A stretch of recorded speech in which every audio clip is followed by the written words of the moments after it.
Good day. Welcome to another episode of the Audible Local Ledger Reads to the Blind podcast. You can get more information at audiblelocalledger.org.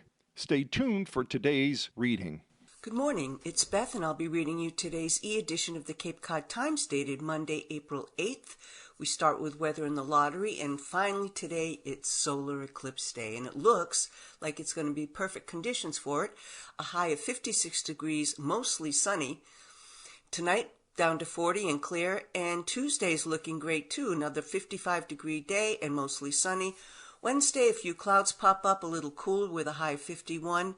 Thursday morning rain, otherwise cloudy. And Friday reaches near 60, but there's some heavy showers in the morning, but with clearing in the afternoon. Taking a look at some of the lottery numbers from the weekend. The numbers game for April 7th, Sunday, midday drawing, 9513. Sunday's evening drawing was 6998.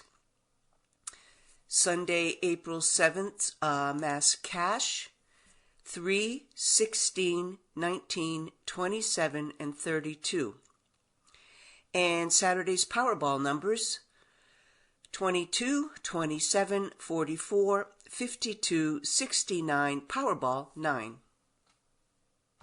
Here's the first front page story today with the headline, Invest in People and Patients, Hyannis Cancer Center opens next year. The $215 million Peter and Pamela Barbie Patient Care Tower is taking shape on the campus of Cape Cod Hospital and is expected to serve patients in its cancer center by this time next year, said Cape Cod Healthcare President and CEO Michael Loff. The brand new Davenport Mugar Cancer Center will take up the first 2 floors, with a 3rd floor dedicated to cardiology and 4th floor to medical surgical space, he said. The 3rd and 4th floors will be completed but not opened until a connector is built between the new and existing buildings to allow for access to support services. The new facility will include 36 oncology infusion bays on the 1st floor and 32 new medical surgical beds on the 4th floor. Cape Cod Healthcare President and CEO Michael Loff said, "You'll be able to have your blood work done. You'll be able to ensure that if you need imaging, that'll be done," he said in an interview with the Times. "Your oncology drugs will be compounded and provided there. It will be one-stop shopping for cancer treatment." The Barbies donated $10 million from the Edwin Barbie Charitable Trust in October 2021 to the Capital Campaign. Peter, Pamela, and their son Matthew. Direct donations from the trust, which is named after Peter's father. It was the largest donation in Cape Cod Hospital's history. Our goal is to provide and build programs that serve and invest in people and patients so the Cape can be strong, said Luff. Cape Cod Healthcare has seen a 15% increase in the number of patients who receive all their cancer treatment at its facilities. The population of Barnstable County is the oldest in Massachusetts, and it's the 3rd oldest in the country. And the likelihood of someone getting cancer increases the older they get, Loff counted among the reasons behind the bump. He also noted the hospital's partnership with the Dana-Farber Cancer Care Collaborative has given people an additional amount of trust, and the hospital's strong physicians, oncologists, and hematologists. "We work as a team," said Loff. "I think all of those things in concert have led to this big increase in numbers and demand, and we certainly are expanding our cancer care network to meet those issues." Loff said he believes the new facility will require hiring about 40 new workers. He named the housing crisis as a major obstacle when it comes to recruiting. He pointed to a nursing assistant who was working 2 or 3 extra shifts per month because her landlord increased her rent and she cannot afford it otherwise.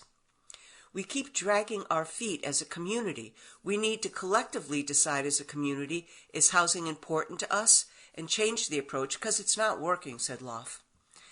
In recent years, Cape Cod Hospital sold a significant portion of its 40-acre Wilkins campus off Addicks Lane in Hyannis to New England Development to create a housing complex. We're going to have to be creative because I don't think the market will ever respond to meet the needs of our community. We're going to have to think a bit differently. As much as I've resisted saying that, I think we're going to have to, said Loff. In other news, a Waltham man was found guilty of 2 counts of rape after a bench trial in Barnstable Superior Court Thursday in connection with the June 2017 sexual assault of a woman in the village of Osterville, according to the Cape and Islands District Attorney Robert Galabois. After his conviction, Anthony Collins, 38, pleaded guilty before Barnstable Superior Court Judge Thomas Perino to 2 counts of indecent assault and battery on a person over the age of 14 in connection with an attack on a second woman. Perino sentenced Collins to 3.5 years to 4.5 years in prison, followed by 3 years probation, according to the DA's office. John Sorallo, Collins' attorney, could not be immediately reached for comment. According to a release from the DA's office, in June 2017, the 2 women went to a friend's house in Osterville, where Collins was living at the time. The 2 women had never met him before that night. One of the women, identified in the press release as Victim 1, became intoxicated, and her friends put her to bed. Later, after everyone else had gone to bed, authorities say Collins entered her room without permission and sexually assaulted her. Collins groped the other woman, identified as Victim 2, on 2 separate occasions, the DA's office said. The Cape and Island DA's office said in a statement it would make no further comment. And this story from Chatham, no one likes doing their taxes or paying someone to prepare their tax returns, but the deadline is looming to send one's taxes in by April 16th in Massachusetts. There is a way to get your taxes done without the stress and without paying a dime to preparers who actually enjoy doing them for you. 85 trained volunteer tax preparers are doing federal and state tax returns at 21 sites across the Cape this year and every year. They serve every town from Wareham to Provincetown under the AARP Foundation Tax Aid Program in conjunction with the IRS. Started in 1968 in Florida, the AARP program serves 75 million people nationwide yearly. It's the largest free tax assistance in the country, said Terry Hendricks, who's the local coordinator in the Chatham and Wellfleet tax sites. A half a dozen preparers work every Tuesday and Wednesday for 10 weeks. All preparers are volunteers from every walk of life, he said. Hendricks has an MBA in finance and is retired from Hewlett-Packard. He estimated he has prepared about 120 tax returns this season. Most of the preparers are retirees who go through 5 weeks of training the first year and refresher classes every year after. They must pass 3 IRS exams with an 80% score or better, Hendricks said. The volunteers are also asked to commit to 2 days a week over the 10-week tax season that begins the first week of February, but there can be exceptions. We respect people's time and energy, he said. Mary Jackson of Harwich, who's been an AARP tax preparer for 9 years at the Chatham site that also serves Harwich, said the tests, now all done online, involve a lot of research and problem solving to unravel the 30,000 pages of the federal tax code. She has put her experience to good use after working for H&R Block for 15 years, on Wall Street as a stockbroker, and doing other brokerage work, all after being a television soap opera actress for many years in New York. I enjoy helping people, Jackson said. I enjoy the mental stimulation. She added that people who come in give us a lot of smiles and many thanks. Richard Nevins, a new resident of Eastham, is in his first year at the Chatham tax site. He says he sees the service as a responsibility. It's not a burden, it's a joy, Nevins said. He also likes feeling part of the community. Nevins had to go through the initial training and pass the test despite having done taxes for clients as a lawyer since 1969. He also taught high school for 20 years. The preparers take pride in their work. We want to make sure there are no errors, Nevins said, noting that the AARP tax preparers have an extremely low reject rate of around 1% with the IRS. Their system involves checking each other's work after each return is completed. The returns are then sent electronically to the federal and state IRS offices. Late Wednesday afternoon, Hendricks was helping Beth Cahoon of Brewster, who had her 2023 taxes done there previously, but returned for an extra check on her previous year's taxes that she had done on her own. She said it had been difficult to do the taxes because of a chronic illness for 21 years and dyslexia, so she was glad to find the free tax service when she recently turned 60 and moved to the Cape. Cahoon was looking for some social activities at senior centers and found the notice online about the tax service. She immediately called for an appointment and was grateful to be put on a waiting list. All sign-ups for the tax service are done through town councils on aging, usually starting in January, and the slots fill up fast. Although most of the tax sites are well booked for the season, Hendricks said, people could try calling in case a place opens up. The AARP tax aid is geared towards seniors and low to middle income people, but Hendricks said, "We turn away almost no one." He noted that he prepared the taxes for 3 generations of one family, from high schoolers to grandparents, as well as a young man who worked at the community center. The service can prepare most returns involving wages, investments, pensions, and other retirement income, Social Security benefits, and self-employment income. Hendricks said the preparers do taxes for many small businesses on the Cape. Hendricks also trains the preparers, and he said he always needs more volunteers. Those interested can contact Hendricks before the fall training at tavolunteerd18@gmail.com. That's tavolunteerd18@gmail.com. And regarding that earthquake that you might have felt on Friday morning, that 4.8 magnitude earthquake hit New Jersey and affected nearby states Friday, leaving people on the East Coast rattled and the ground trembling. The quake was reported around 10:23 a.m., about 5 miles north of White House Station, New Jersey. The quake's epicenter was around 45 miles from New York City, causing New Yorkers to feel furniture and floors shake. People from Norfolk, Virginia to Maine reported feeling the quake. Areas in Connecticut, Pennsylvania, and Massachusetts all experienced the ground ripple. An earthquake on the East Coast doesn't happen often, unlike on the West Coast, where California annually gets 2 or 3 earthquakes large enough to cause moderate damage to structures, the California Department of Conservation said.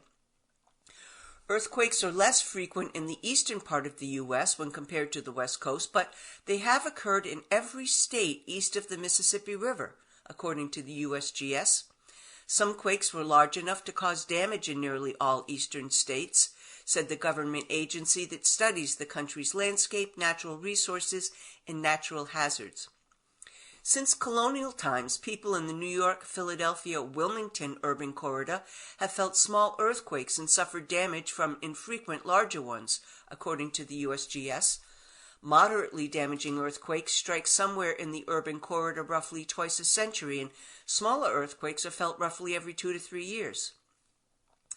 While not a common occurrence, earthquakes on the East Coast usually cause higher frequency shaking, fast back and forth motion, compared to similar events in the West. Faster shaking normally makes shorter structures more susceptible to damage, while slower shaking typically affects taller structures, according to the agency. Many of the older structures in the East, such as buildings and bridges built before the 1970s, were not designed to endure earthquakes and therefore may not fare well, the USGS said. The East Coast is progressing in retrofitting older buildings and constructing modern buildings that abide by newer design standards. On the West Coast, older structures are more frequently retrofitted, and new structures are regularly designed to withstand strong shaking. The western U.S. experiences more earthquake because it lies along the boundaries of major tectonic plates that make up the Earth's crust, the North American plate and the ocean plates to the west. These plates are moving against each other, breaking up the crust along many faults, like the San Andreas Fault. Faults in the east are less active and lie entirely within the North American plate. Scientists have a harder time assessing earthquakes' frequency and magnitudes on the East Coast due to the geology of the eastern U.S. and the relatively sparse history of earthquakes to study. Eastern earthquakes are more of a mystery because they do not take place at a plate boundary where most other earthquakes originate, the agency said. Scientists do not fully understand the state of stress within tectonic plates, and they are studying how stresses accumulate and evolve and how earthquakes are triggered.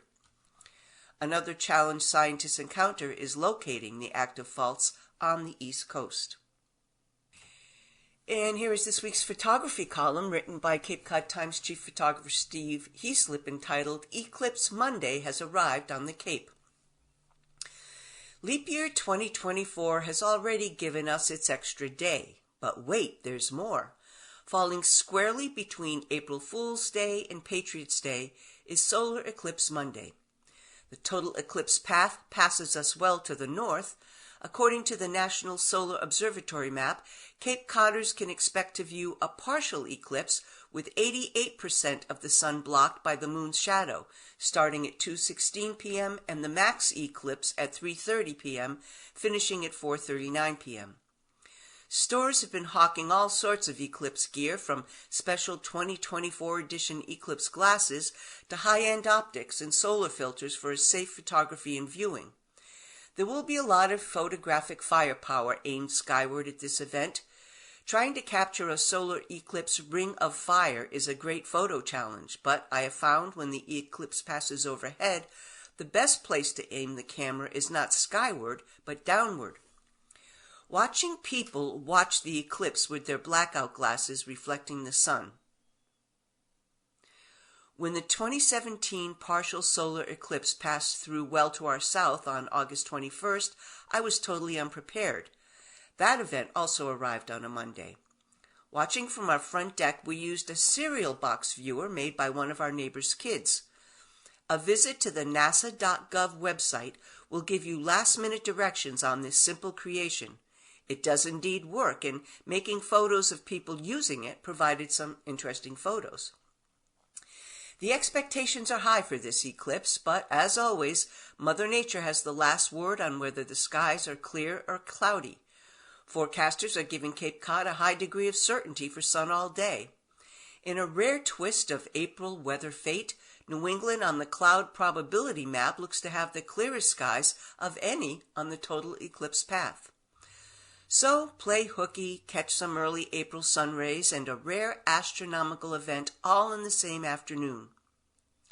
You might just become an umbraphile, someone who chases eclipse. If so, book early for Greenland or Iceland, Wednesday, August 12th, 2026.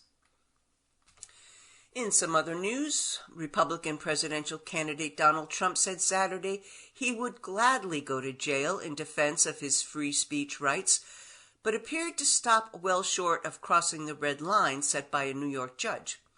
Trump is under a limited gag order in the so-called New York hush money criminal case that prevents him from speaking out about people involved in the case, including witnesses, jurors, and prosecutors other than the judge. The missives were harsh and personal toward presiding Judge Juan Merchan, Judge Arthur Engoron of the civil fraud case against Trump and his business, as well as federal Judge Lewis Kaplan, who presided over a civil defamation case against Trump, but did not attack witnesses or court staff. If this partisan hack wants to put me in the clink for speaking the open and obvious truth, I will gladly become a modern-day Nelson Mandela. It will be my great honor, Trump wrote in the Post. Biden-Harris 24, director of black media Jasmine Harris, ripped Trump's comparison to the legendary South African human rights leader on Saturday afternoon. Imagine being so self-centered that you compare yourself to Jesus Christ and Nelson Mandela all within the span of a week. That's Donald Trump for you, Harris said in a statement. The Post preceded by a few hours a Saturday night fundraiser at the Palm Beach, Florida house of billionaire hedge fund guru John Paulson. Trump's campaign said the fundraiser racked in a massive $50.5 million, his biggest fundraiser yet, as the former president seeks to replenish diminished coffers. According to an invitation obtained by USA Today, The attendees included a super wealthy cadre such as Palm Beach County sugar mogul Jose Pepe Fanjul, as well as Palm Beach resident and former Secretary of Commerce Wilbur Ross. The invitation also lists Howard Lutnick, head of the investment firm Cantor Fitzgerald, mega GOP donors Rebecca and Robert Mercer, Chicago Cubs co-owner Todd Ricketts, investment banker Warren Stevens, and real estate magnate Steve Witkoff.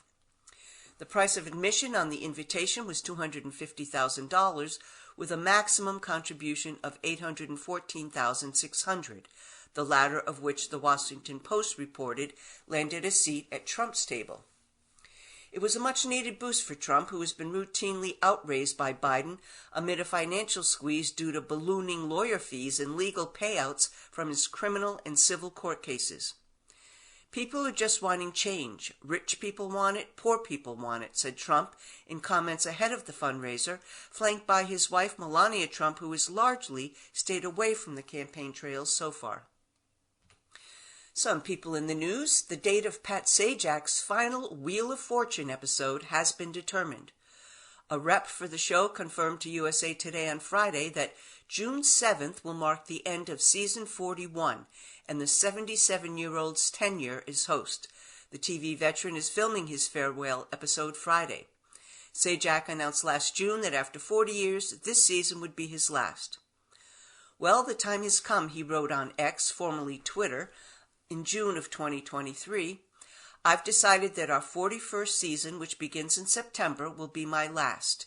It's been a wonderful ride, and I'll have more to say in the coming months. Many thanks to all of you. This fall, Ryan Seacrest will take the reins as host. He'll be joined by Vanna White, who in September extended her contract with the game show through its 2025-26 season. And Nickelodeon's Double Dare host, Mark Summers, says his appearance on the bombshell Quiet on Set documentary detailing the abuse of child stars was the result of a bait and switch. The game show host, during an appearance on the Elvis Duran in the Morning shows, described his interview for the documentary as an ambush. The What Would You Do host said he was called and asked to be part of a documentary about Nickelodeon. Summers, 72, said he didn't know at the time that the documentary was set to be about toxic behavior on the sets of Nickelodeon shows occurring after his stint on Double Dare. He said when producers told him what the documentary was about, he walked out. He goes on to say he was told several weeks ago that he would not appear in the show, but a couple of weeks after that, he was told he was. USA Today has reached out to the documentary's directors and production companies, Maxine Productions, Sony Pictures Television Nonfiction, and Business Insider, for comment. The docuseries was where Drake Bell of Drake and Josh and The Amanda Show first publicly detailed the abuse he suffered from former Nickelodeon dialogue coach Brian Peck when he was 15. Peck was arrested in 2003 and convicted in 2004 for lewd acts with a child from the 2001 incident. And King Charles III is making a royal move that's never been done before, opening the doors to Balmoral Castle. For the first time since the Aberdeenshire, Scotland castle was completed in 1855, guests will be granted behind-the-scenes access to the landmark. Queen Elizabeth II, the United Kingdom's longest reigning monarch, died at the private estate at the age of 96 in September 2022. The residence was where the Queen and her family would spend summer holidays. Tickets for the historic event, with tours scheduled between June 1st and August 4th, sold out this week within a day of being released, according to the BBC. And here's something you might want to take note of. Procter & Gamble has recalled 8.2 million potentially defective bags of laundry pods, the U.S. Consumer Product Safety Commission said Friday, for the severe risk the packaging could pose to children and vulnerable populations. The callback has affected 4 brands: Tide, Gain, Ace, and Ariel. Up until this time, these particular brands have sold detergent in thin, flexible film bags that can easily be split, the CPSC states in its report. There has been an issue with some outer packaging splitting near the zipper track, Procter & Gamble said, that would make the contents more accessible to children. If a laundry pod or even part of one were to be ingested, it could cause significant injury and even death, Poison Control reports. According to the CPSC, there are no known injuries directly linked to this particular defect and these specific recalled bags, though there have been reports of children ingesting liquid laundry packets within this time frame. The following laundry detergent products manufactured between September 2023 and February 24 have been affected by the recall. Ace Pods Clean Breeze and Spring Meadow and Alpine Breeze, Gain Flings Blissful Breeze Scent, Moonlight Breeze Scent, Gain Flings Original, Gain Flings Plus Odor Defense, Plus Ultra Oxy, and Spring Daydream Scent. The Tide Pods, Clean Breeze Scent, Free and Gentle, Light, Original, Oxy, Spring Meadow Scent, Ultra Oxy, Tide Simply Pods plus Oxy Boost. If you believe you have a recalled product, immediately ensure it is out of reach of children. You can pursue a full refund by contacting the manufacturer, Procter & Gamble. Along with the amount of purchase, consumers will receive a child-resistant bag in which to store the products and a cabinet lock for securing any laundry materials, according to Procter & Gamble. To confirm you have a recalled product in your possession, check the lot code, which is located at the bottom of your laundry detergent bag, to see if it matches any listed at pg.com/bags. Consumers with recalled bags will then submit a photo of their purchased product, clearly showing the lot code to receive their full refund. Stores that sold the recalled products include Big Lots, CVS, Family Dollar, Home Depot, Sam's Club, Target, and Walmart. The products were also sold online on Amazon.com as well as other websites.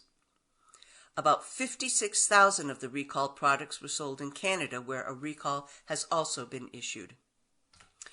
And this story, the FDA has allowed cell therapies of Johnson & Johnson and Bristol Myers Squibb to be used for treating patients in the early stages of a type of blood cancer, the company said Friday. Both J&J and Bristol Myers therapies helped extend the time that patients lived without disease progression in late-stage studies, more than when patients receive standard of care treatments. The agency's decision comes after an expert panel backed the use of the therapies. J&J's Carvykti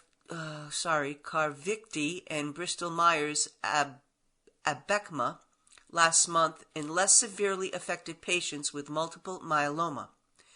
Guggenheim analyst Kelsey Goodwin estimated the expanded use would add about 12,000 patients who will be eligible to use Abecma.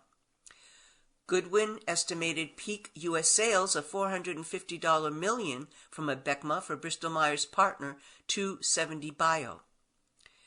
Carvykti, on the other hand, could bring in as much as $7.6 billion in global peak sales for J&J and its partner, Legend Biotech.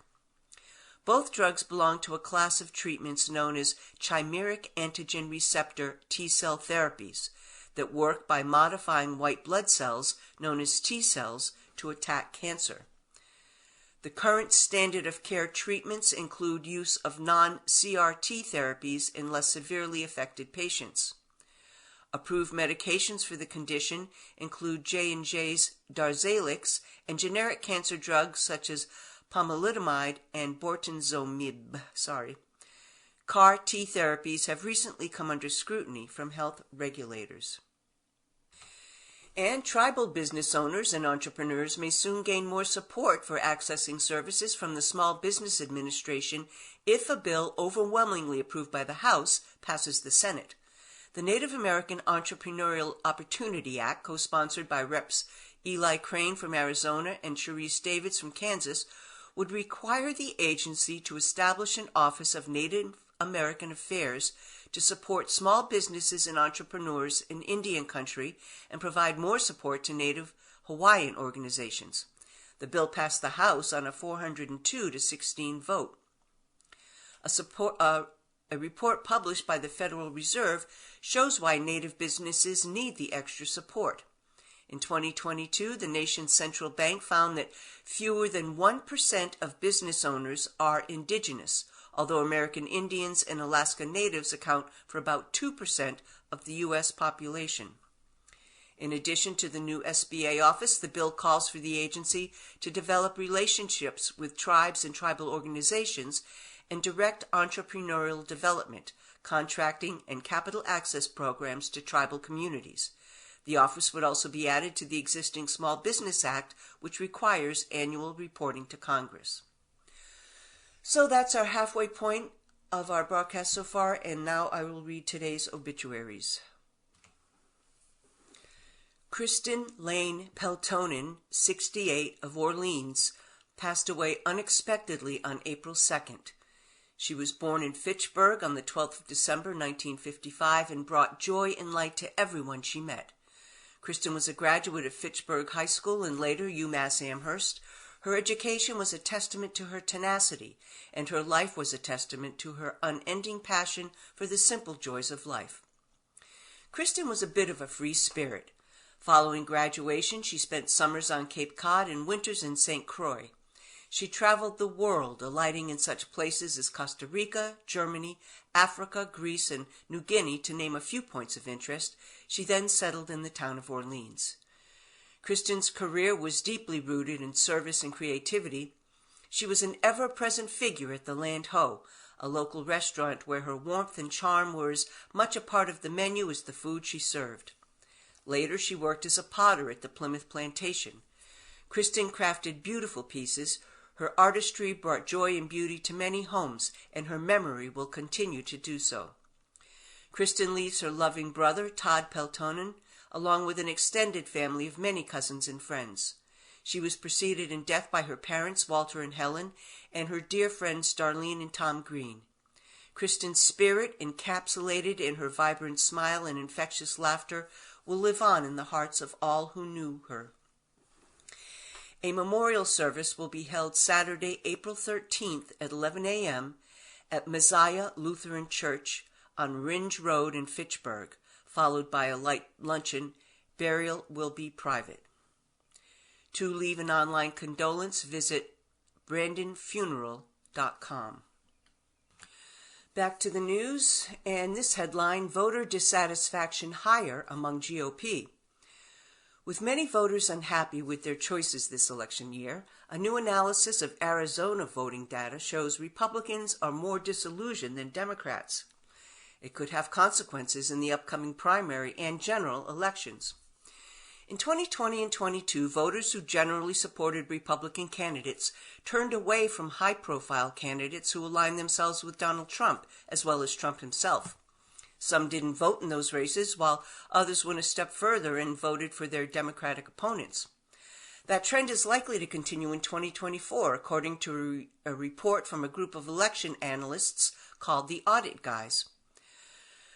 Growing dissatisfaction and surging disgust add up to a growing problem for national Republicans as Trump and his ideological allies become the face of the GOP, author Larry Moore states in Things Fall Apart, Observations on a Divided Electorate.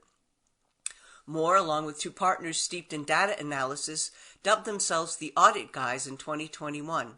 That's when they picked apart the methodology the cyber ninjas used to do a review of the ballots cast in Maricopa County's 2020 presidential election.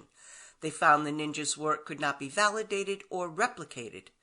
Now they've turned their attention to voter behavior, analyzing data from the 2020 and 22 elections, as well as the presidential primaries through early March.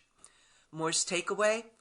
There's a lot more persuadable voters going into 2024, he said.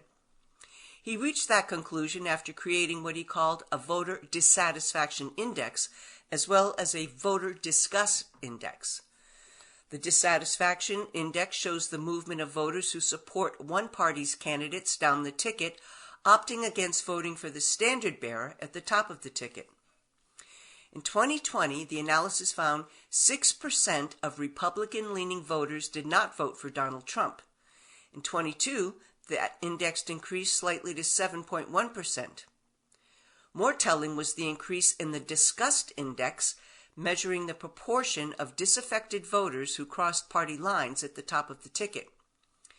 In 2020, 65% of the disaffected Republican-leaning voters didn't just skip the presidential race.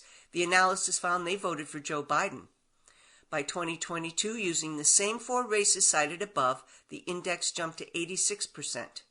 That resulted in narrow victories for Democratic candidates Katie Hobbs and Attorney General Chris Mays, and healthy 5-point margins for Mark Kelly and Adrian Fonts. And some sports news, and whether you follow college basketball or not, it's hard to deny the March Madness that's been ensuing all this last week and culminating today in the final of the men's national championship. But this story is the headline, "Is Woman Hoops More Entertaining?"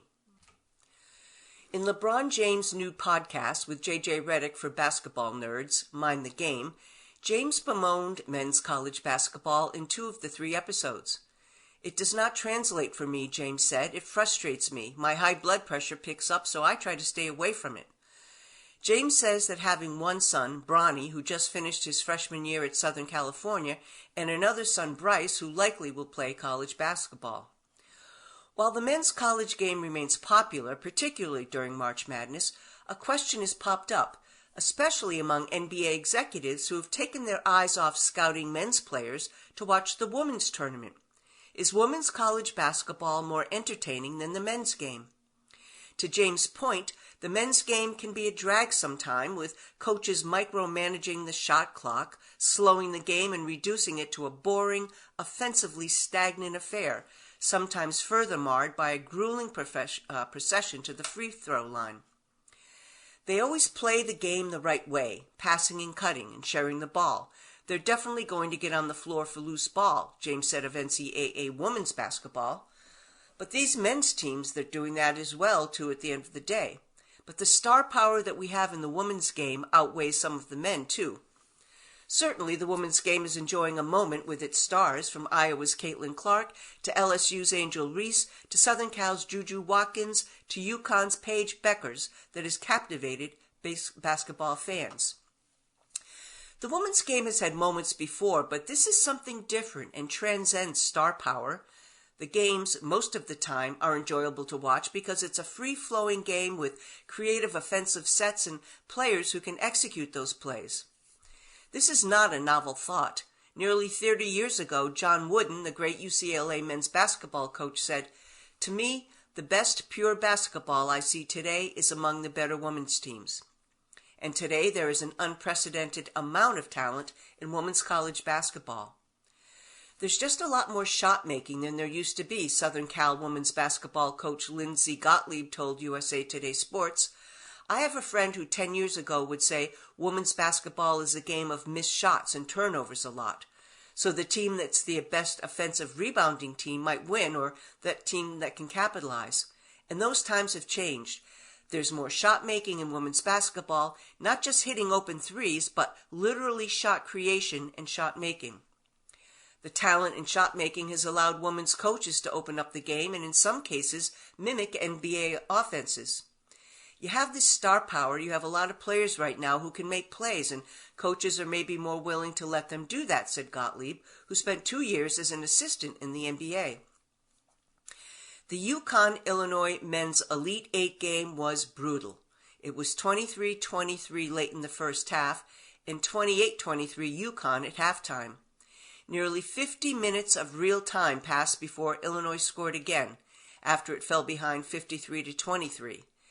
Every game is not like that, or Duke's 54-51 victory against Houston in a men's Sweet 16 game.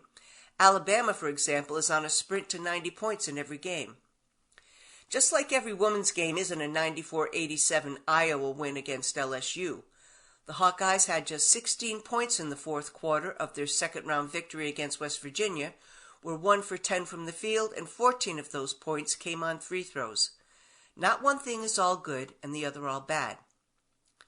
But the women's game has free-flowing aspects that don't always include milking the shot clock to under 10, and if the play doesn't result in a good shot, there's not enough time remaining for secondary offense, and it's a helter-skelter scramble to get a shot off. as is the case with too many men's teams. Is the women's game more entertaining than the men's game? Aesthetics are subjective, but the growth and enjoyment in the women's game is undeniable in TV viewership and ticket demand. It's rooted in a style that appeals to basketball fans, and that's a credit to the coaches and, most of all, the players. And just a reminder, the men's national championship final will be held tonight, and it will be Purdue against UConn. Here's Today Asks Carolyn column.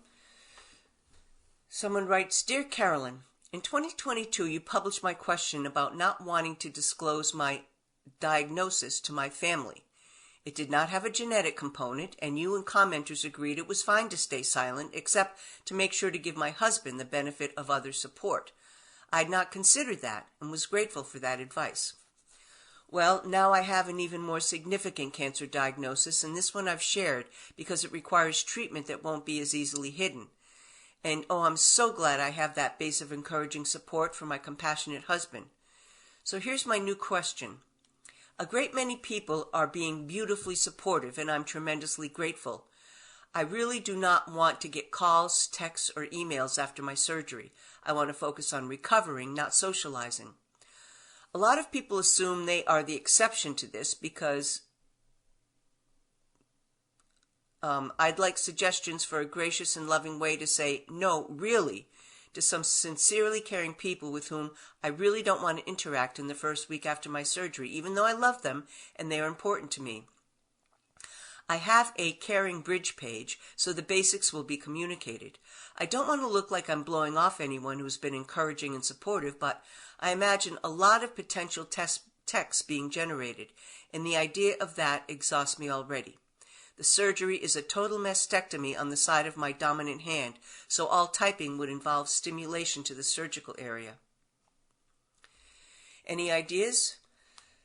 Dear Diagnosed Again, I'm sorry about this. I bet people would like to hear from you that they are normally on the You're an Exception shortlist, except this time there are no exceptions given the circumstances, so you'd like X period of time without visits, calls, or texts, use of your arm until you're through the worst of the physical and emotional difficulty of this surgery. And you will welcome them as soon as you feel able, a point at which your husband will notify everyone. Then don't give another thought to how all of this looks. Best wishes for a quick recovery. Some other readers commented saying, there's no law saying you have to answer texts or mail or your phone or anything. In fact, when you do start to feel better, it might be fun to start wading through a flood of texts and answering them at your own pace.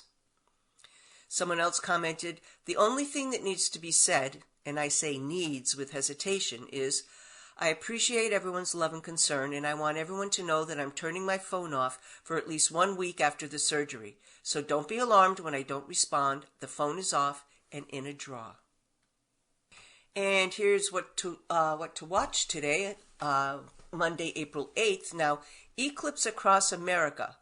Pretty much all the networks will be covering this live, starting at 2 p.m. Now, today, at least 32 million people across America will find themselves in the path of a total solar eclipse, the last of its kind that will be seen in the U.S. until 2044.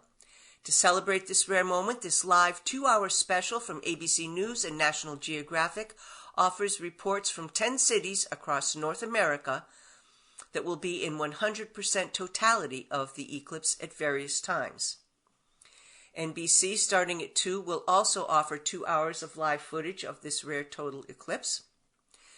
Tonight on NBC at 8 p.m., it's The Voice. Country star Keith Urban is enlisted as a mega mentor to help prepare the contestants for the knockout rounds. The coaches pair 2 artists to perform solo against each other, then select a winner to move on to the playoffs. Each coach has 1 steal. On CBS at 9 p.m. tonight, it's called NCIS Verse, the first 1,000. This 1-hour Entertainment Tonight special celebrates 1,000 episodes of the NCIS franchise, including cast members and guest stars sharing favorite memories and behind-the-scenes moments from 20 years' worth of ET interviews. On NBC at 10 p.m., it's Deal or No Deal Island. The island's tranquility is shattered when tensions boil over and personalities clash in the players' pursuit of the largest prize in Deal or No Deal history. And on Independence Lens tonight on PBS, check your local station for the time. It's called Matter of Mind, My Parkinson's. And it's the story of 3 people who are navigating their lives with determination while living with Parkinson's disease. Again, that's on PBS tonight. Check your local schedule. And some more Trump news. The prosecutor and judge in his classified document case just can't get along. Even when U.S. District Judge Eileen Cannon sided with Justice Department Special Counsel Jack Smith on Thursday and rejected Trump's bid to dismiss the charges for hoarding classified documents, Cannon and Smith seemed at odds. The Trump-appointed judge described a related request from Smith as unprecedented and unjust, and she tartly noted Smith is free to appeal her decisions if he doesn't like them. Smith has threatened to have a federal appeals court review Cannon's proposed jury instructions for the trial for being wrong and too favorable to Trump. The dispute represents at least the 4th conflict between the prosecutor and judge in the high-profile case, with 2 reversals of Cannon rulings already from the 11th U.S. Circuit Court of Appeals. Legal experts say Smith might have to ask the appeals court to review Cannon's proposed jury instructions because they favored Trump's position in the case. An even more provocative step would be for Smith to try to remove Cannon from the case, a rare move that some legal experts say is justified. Changing judges could postpone the trial until after the November election. Trump faces 40 charges of retaining national defense documents and concealing about 100 records with classified markings at his Mar-a-Lago resort after leaving the White House. He has pleaded not guilty. The latest showdown focuses on the Presidential Records Act, a statute adopted after Watergate that designates nearly all of a president's documents government property to be stored at the National Archives after administration ends. Exceptions are made for personal records, such as birthday cards. Trump contends he converted the classified records to personal documents before leaving the White House in 2021, so any dispute should be handled in civil court under the Presidential Records Act rather than through criminal charges. Trump had previously claimed, without evidence, that the documents discovered at Mar-a-Lago by the FBI were potentially planted there by government agents. Prosecutors say the Presidential Records Act has nothing to do with the case and charged him with 32 counts of willfully retaining and failing to deliver national defense documents in violation of the Espionage Act. Cannon on Thursday refused to dismiss the charges, ruling the charges make no reference to the Presidential Records Act, nor do they rely on that statute for purposes of stating an offense.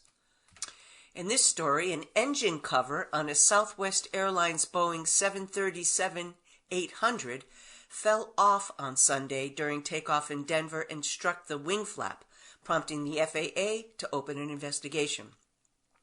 No one was injured, and Southwest Flight 3695 returned safely to Denver International Airport around 8:15 a.m. local time on Sunday and was towed to the gate after losing the engine cowling.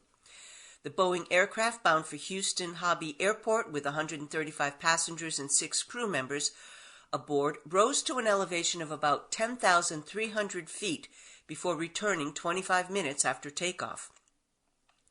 Passengers arrived in Houston on another Southwest plane about 4 hours behind schedule. Southwest said maintenance teams are reviewing the aircraft. The plane entered service in June 2015. According to FAA records, Boeing referred questions to Southwest. The airline declined to say when the plane's engine had last had maintenance. ABC News aired a video posted on social media platform X of the ripped engine cover flapping in the wind with a torn Southwest logo. Boeing has come under intense criticism since a door plug panel tore off a new Alaska Airlines 737 MAX 9 jet at 16,000 feet on January 5th. In the aftermath of that incident, the FAA grounded the MAX 9 for several weeks, barred Boeing from increasing the MAX production rate, and ordered it to develop a comprehensive plan to address systemic quality control issues within 90 days.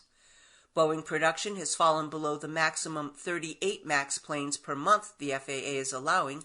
The Justice Department has opened a criminal investigation into the MAX 9 incident. The 737-800 is in the prior generation of the best-selling 737, known as the 737NG, which in turn was replaced by the 737 MAX. The FAA is investigating several other recent Southwest Boeing engine issues. A Southwest 737 flight on Thursday aborted takeoff and taxied back to the gate at Lubbock Airport in Texas after the crew reported engine issues. The FAA is also investigating a March 25th Southwest 737 flight that returned to the Austin Airport in Texas after the crew reported a possible engine issue, and a March 22nd Southwest 737-800 flight returned to Fort Lauderdale Airport after the crew reported an engine issue. It is also being reviewed by the FAA. And this headline, Cancer Vaccine Shrinks Tumors. Nearly a third of patients with advanced liver cancer who received a personalized vaccine developed by Genos Therapeutics, along with an immunotherapy drug in a small early trial, saw their tumors shrink, researchers reported on Sunday.